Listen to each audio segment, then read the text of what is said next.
This happened a long time ago. I was just a kid back then. But even now, when I think about it, a cold shiver runs down my spine. There was an old woman who lived downstairs from us. Everyone called her Miss Agnes. She hardly ever left her apartment, but visitors came often, mostly women, sometimes men. People whispered she was a witch. As a child, I didn't take it seriously. Witches lived in storybooks, not in real life. Then, one evening, she died. Quietly, in her sleep. My parents went to pay their respects, and I followed. It was the first time I'd ever seen someone in a coffin. I wasn't scared, just curious. Her apartment was packed with people. I wandered around the room, trying to get a glimpse of her. Miss Agnes had always looked strange to me, thin and shriveled, with deep lines across her face and wild gray hair. The red coffin stood in the center of the room. All the mirrors were covered with dark cloth. I squeezed between the adults and finally saw her. She lay perfectly still.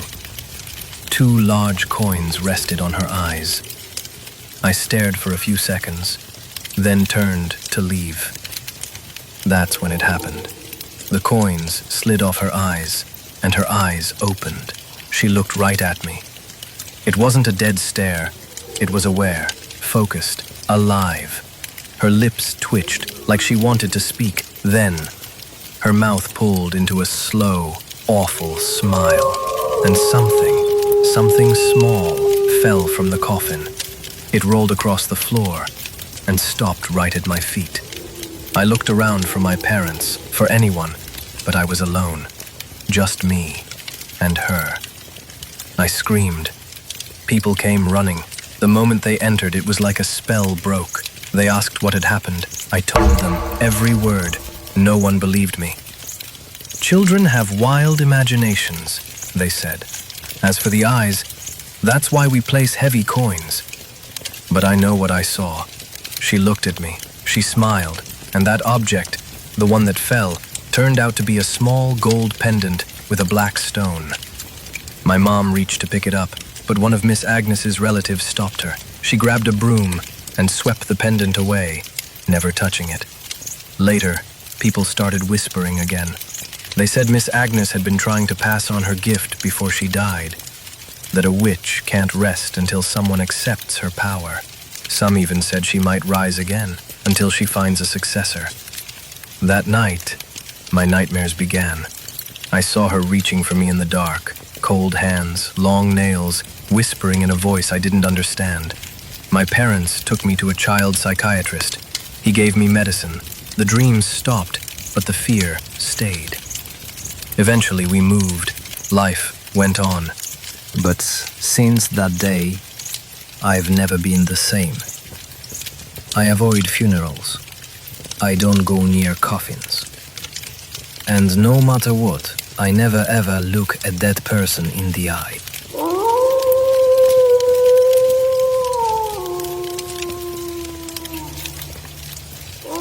My grandfather, George Stevenson, he spent his whole life as a forest ranger. He lived with his wife, Anna, and their son, John, my father, in a small cabin, deep on the edge of a quiet rural town. George knew the woods like no one else. He could disappear into the forest for days and come back like nothing had ever happened. People in town, they respected him, but they were also a little afraid. They said he could talk to the wild, that he knew things no one else dared to understand. They called him a warlock behind his back, and honestly, even as a kid, I sort of believed it. He walked with a cane, but it wasn't just a cane to me. I thought it was magic, a real wand. Some folks believed the same. They'd flinch if he pointed it at them, like something might follow. But Grandpa was never cruel. He gave people chances. He believed in second chances. There's one story I'll never forget. Right before the war, Grandpa took my father into the yard. He drew a perfect circle in the dirt with that cane, then carved strange markings around his feet and above his head. He said it was to protect him, to shield him from death. He invited other young men from town to stand in that circle. Only a few came, the rest were afraid. They whispered that Grandpa was stealing the luck, just to keep his son alive. But here's the thing.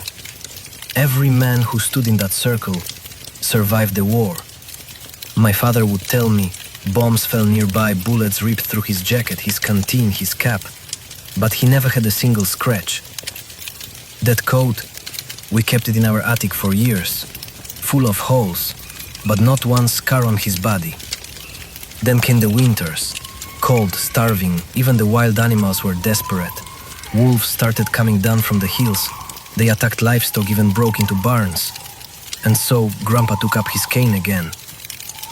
At sunset he'd walk through the snow, drawing lines around every home, every barn.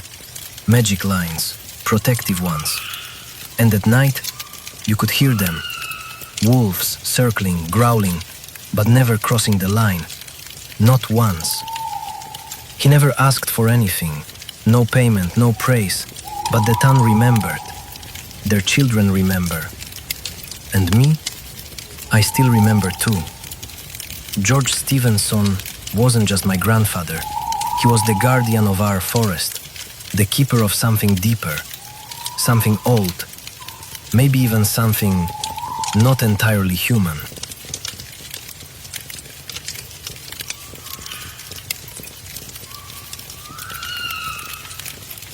And now, the story has ended. The fire is quieter now, its glow flickering low, like it too is ready to sleep. The forest is still, the air hushed, even the trees seem to listen to the silence. You made it through another tale. You're safe here, by the fire, beneath the stars. Let the warmth settle into your chest. Let the quiet carry you deeper and deeper into calm. No need to think, no need to move. Just rest. The story is over, but another one will come when you return to this quiet place. Until then, close your eyes. Let sleep find you. Good night. Sleep well.